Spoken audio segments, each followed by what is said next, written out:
time that I was hesitant to get the shot was when I actually contracted COVID. My idea was, since I've already had COVID, I didn't need to take a vaccination.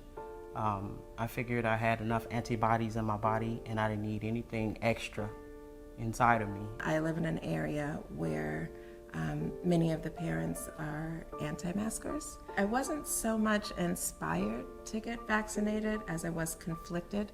I researched off some social media sites that kind of just gave out false information. The thing that helped me make the decision was finding out for myself what I wasn't hearing. So I went and I found out the ingredients myself. I researched the ingredients and I researched side effects, and that kind of helped ease my mind a little bit, knowing a little bit more about what was going into our bodies. I just didn't feel like it was safe. So I had a lot of questions and concerns, and how would I continue to make everybody else sick, or is this even a real vaccine? And my physician actually said that you really need to take this vaccine. So she posed the question to me. She said, "You're family oriented. How is it that you not want to get vaccinated, considering that you're not going to spend time with your family?" So I was faced with the decision of either sending my kids to school for 8 hours a day with only their masks as a defense against contracting COVID, or injecting them with the vaccine as an added layer of protection. And I went back and forth. It was a tricky situation, because if I didn't have them vaccinated, the uncertainty of what would happen if they happened to contract COVID was really kind of a scary thought. I was mostly inspired by my family. I miss my grandchildren, I miss my children, I miss hanging out with them. I miss just everything about being family oriented. Once things are back to normal, I would love to travel with my husband and my kids again. I would love to go to a movie theater and not feel afraid, to just sit there and breathe. And just, getting back to normal interactions with family and friends, hugs, a little kiss on the cheek, sitting close together and having intimate conversations. And then my kids being able to have play dates again, hanging out with their friends at each other's houses. That would be really nice. I would love to get back to that. Being able to have a conversation and seeing everybody's faces, because it's so odd to talk and have an actual conversation with someone with a mask, a block. You don't see their face, you don't see their energy, you don't feel their personality. I think that if anyone is still hesitant, I think that we have had enough time by now to see what's happening with the vaccine versus not having the vaccine. I think if there's anything that we can do to slow or even stop the spread of this virus, I think we should all, try to do our part. I understand that there's some hesitancy about this vaccination. A lot of people have questions, a lot of people have concerns. What you need to do is look at the CDC website and find out all the information that you need. The vaccine helps. Everybody just needs to go ahead and just open their mind and be mindful of what sites you look at and who are you listening to and who you're getting your information from, because chances are they're giving you false information about something that will help everyone. So I just recommend everybody get vaccinated and just be healthy.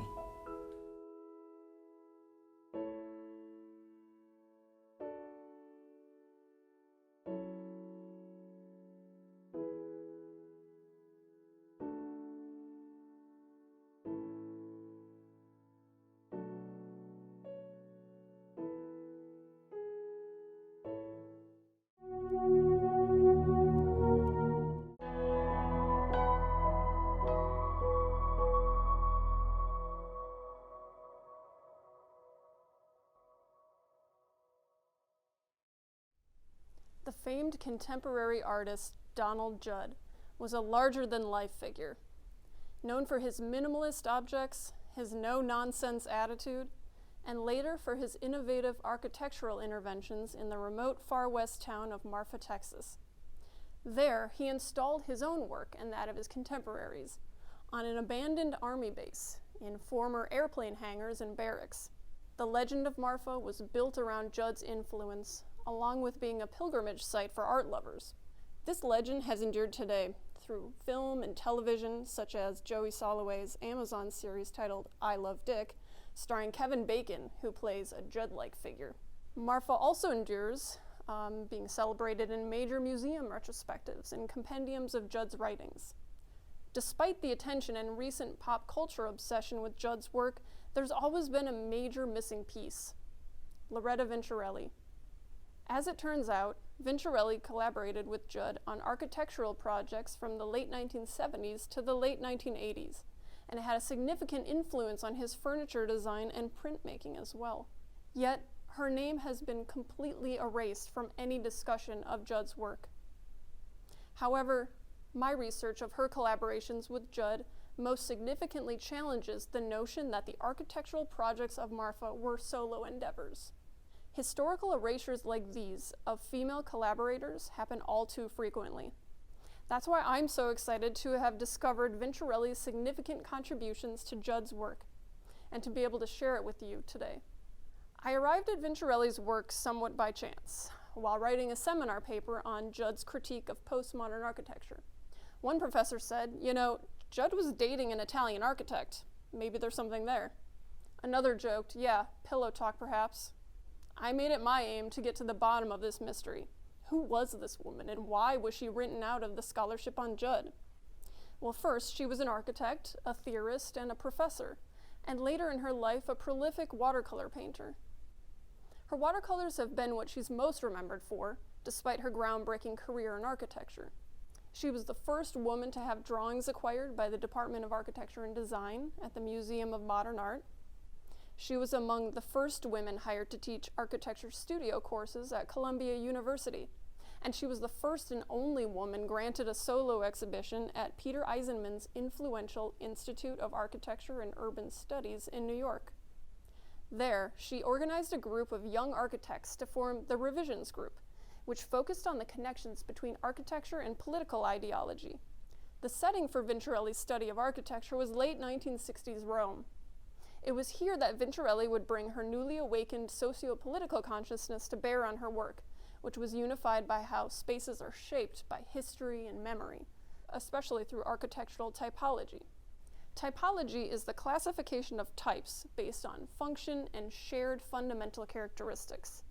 We might think of how shoes, for instance, come in different types. You have sneakers, high heels, boots, and each one has a different purpose and thus a different set of characteristics. How it looks to best fit that function. In architecture, the notion that certain building types best suited particular functions and geographic locations had widespread appeal in the 1970s and early 1980s. In Marfa, Vinciarelli proposed that types suited to that hot and dry area, specifically the courtyard, the pergola, and the enclosed garden, could be combined with other building types, like the airplane hangar or pitched roof house. Each type carried with it a history and the possibility to convey meaning, but each type could also be stretched to its limits as a new hybrid. This way of thinking influenced Judd's Marfa compound, in which courtyards, pergolas, and enclosed gardens all figure prominently. Vinciarelli also collaborated with Judd on two unrealized projects for Providence in 1984 and Cleveland in 1986, on which his architectural reputation also rests. The Providence project developed out of a competition for a grant, which was set up by the Office of the Mayor to create a monumental sculpture to be installed in front of City Hall. Judd later explained that, since the project was close to being architecture, I asked a friend, Loretta Vinciarelli, an architect, to be partners. Their proposal began as a large-scale sculpture and developed into an architectural project. Vinciarelli recalled, "It became evident that it was more appropriate to intervene using architecture instead of placing a sculpture. So we discussed. He proposed that we do it together, which was not that unusual because we had an ongoing discussion on architecture that started since we met. They also brought on Vinciarelli's former student Claude Armstrong and his partner Donna Cohen, who had lived and worked with them in Marfa. As Armstrong later explained, Vinciarelli was consistently helping Don translate his ideas of space, form, and number into architectural and landscape scale. The Cleveland project was originally a collaboration with a team of prominent artists and architects. Vinciarelli described the proposal as an attempt to bring the city toward the lake. Since the site was long and narrow, they devised a plan for what would resemble a skyscraper lying on its side, so as not to obscure the city or the lake view. Judd had in fact described it as such, calling the project a prone skyscraper. Vinciarelli related the Cleveland project's orientation to a shared distaste for the skyscraper. Vinciarelli and Judd's dialogue extended beyond architecture. In 1977, Vinciarelli designed a desk constructed in plywood, repurposed from a Judd piece actually, that had been damaged in transit from Melbourne, Australia. Judd's fabricator, Peter Ballantyne, constructed two identical pieces according to Vinciarelli's design. A large desk with a flat top supported on one side by a thin bookshelf and on the other by a wider rectangular box that contained bookshelves, horizontal slots to lay architectural drawings flat, and square slots to store rolled drawings. The desks were housed in Judd's Spring Street loft during the time they were together. According to Vinciarelli, Judd liked her desk for its formal clarity and functionality, so in 1978 he designed a comparable desk for his two children. Judd's desk, a simplified version of Vinciarelli's, was also constructed in plywood, also featured a flat top, and also was supported by bookshelves on each side. From 1979 to 85, Vinciarelli also engraved the plates for a number of Judd's prints, including 54 plates for two series of etchings.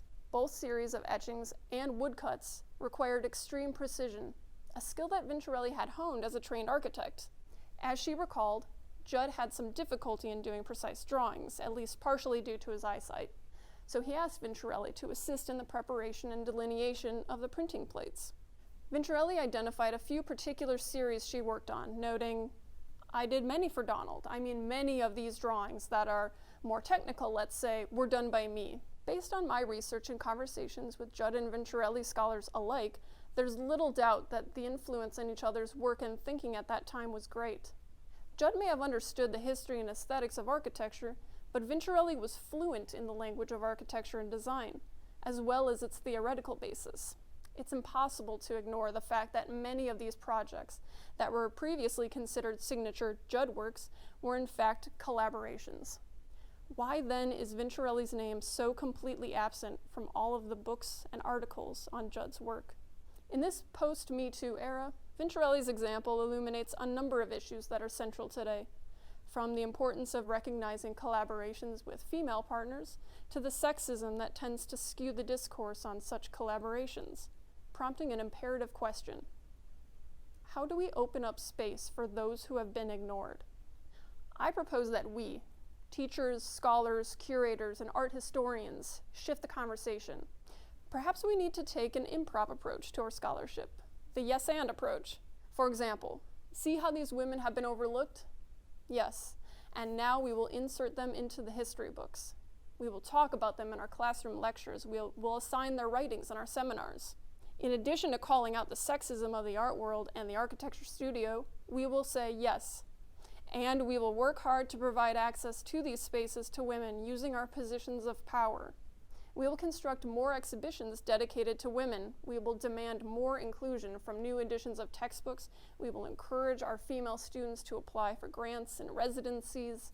And we will mentor all of our students to help us make real change from within. Thank you.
I've always been in the healthcare setting. I worked as a janitorial services, maintenance, operational transporter, all the way down to even assisting in admin duties. So I decided, you know what, it's time for me to take the step further with all of my career choices, and let me get the degree for it.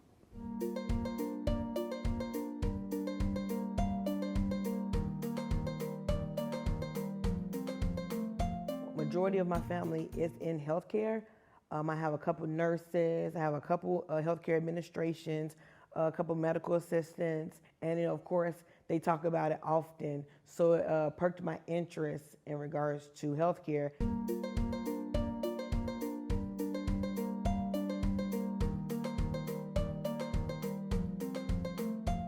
I was able to speak with friends and family, and I was informed that I have a far friend that graduated with this degree, and he actually became CEO of a hospital. That motivated me to the max, knowing that there's unlimited potential in this field.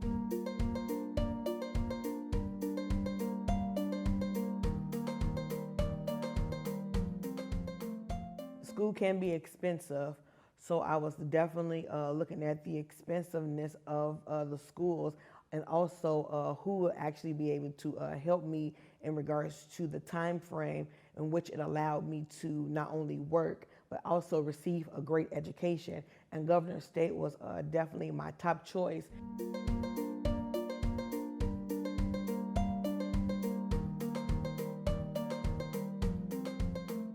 I've taken numerous classes that I actually truly enjoyed. We've done healthcare statistics. I've done principles of economics. Currently doing my internship, which is called a practicum. I'm also doing planning, a planning class, and I'm also doing a business class. And I'm very much so enjoying them because it's helping me on my journey to become a successful healthcare administrative.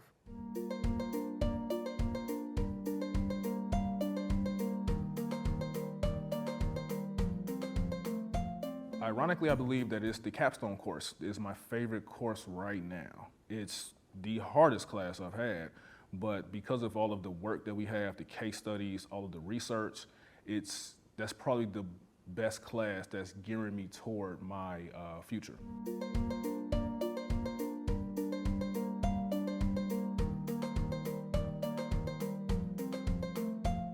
Yeah, upon completion of the course for the health administration degree, you need to take a practicum where it puts you in the working field. I am currently at Christ Hospital, which is an awesome experience for me. I am learning all the ins and outs.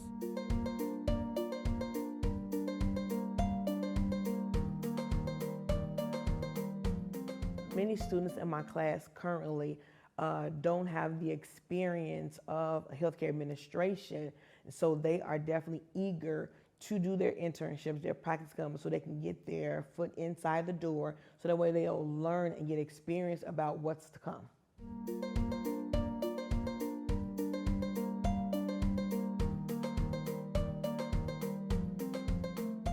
There's always room to connect and obviously space to connect with alumni here at Governor State.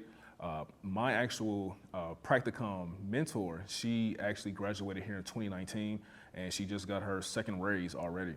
So she's doing great, and she's very helpful. And a lot of students that have graduated here prior to me, they are heavy in the alumni chain and are easily ready and available to network with all of us.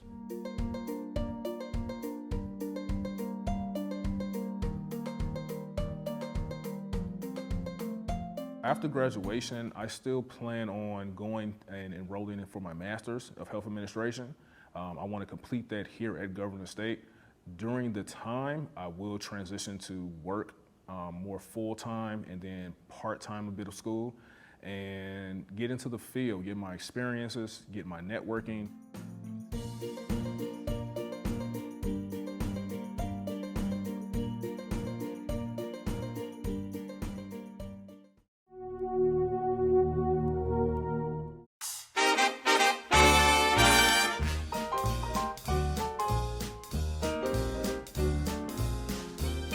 So this Distinguished Alumni Award dinner, as well as this amazing concert with one of our gems, is a reason to celebrate. I came to Governor's State 32 years ago, and I received tonight the Distinguished Emeriti Award, Professor Emeritus. I was an administrator and faculty member, taught every year for 32 years. I left, the last time that I was here, it was in 1998. So it has been a little bit since I was here last time. And I must say, that's what I'm saying, it's nostalgia.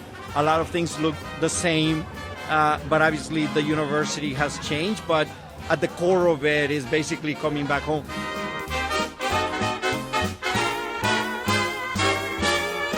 My connection to GSU actually started when I was recruited to come up here and interview, and I was struck by the mission and the mission-driven faculty who were here, and I felt an immediate connection. I was really pleased to be able to give the award to Mayor Bernard Alsbury, who is a distinguished alumnus from our college.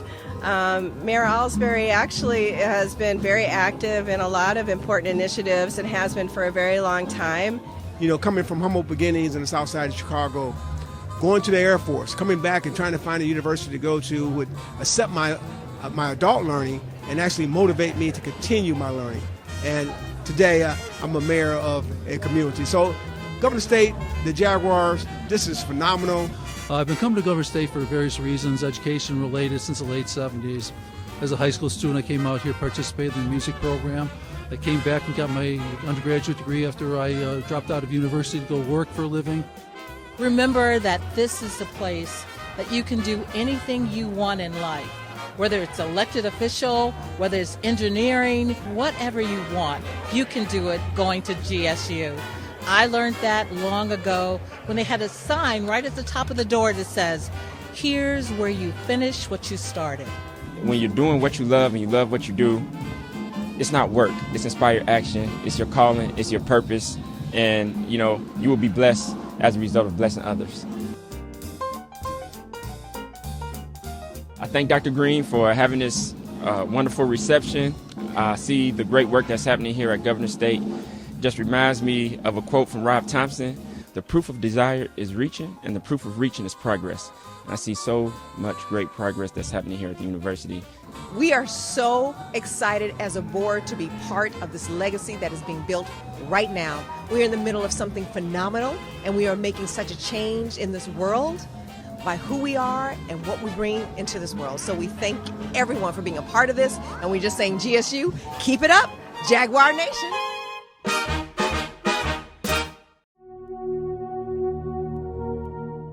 Hello, everyone. I am Dr. Cheryl Green, President of Governor's State University.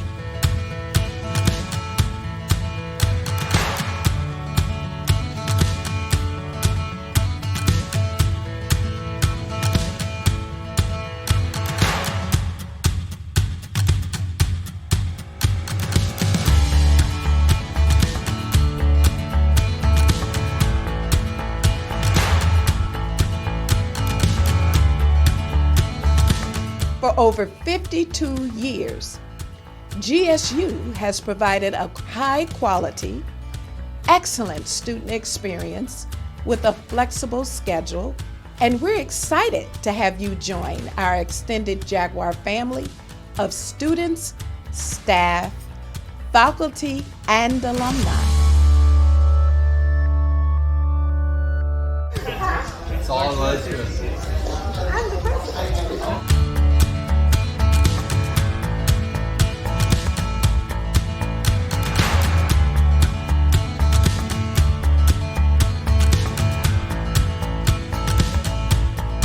Here to talk about how to choose the college best for you is the new president of Governor's State University, Dr. Cheryl Green. Dr. Green, thanks for joining us today. Let me just start by saying that GSU is a beautiful campus.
Halloween is upon us again, and I'm here at Delwood Park's Hayride of Horror, which takes place every year in Lockport. The Hayride of Horror is set within a trail that is loaded with horrible scenes of horrificness. Now, the hayride happens above the ground, but just down below there is another haunted trail with an interesting storyline which is not recommended for children, called The Curse of the Bayou.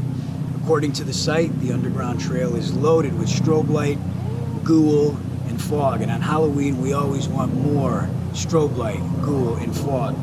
The Hayride of Horror and Curse of the Bayou are both open Fridays and Saturdays, 7 to 10 throughout the month of October, and more info can be found at lockportpark.org. Reporting live from Lockport, I'm Salvatore Cavello. Back to you.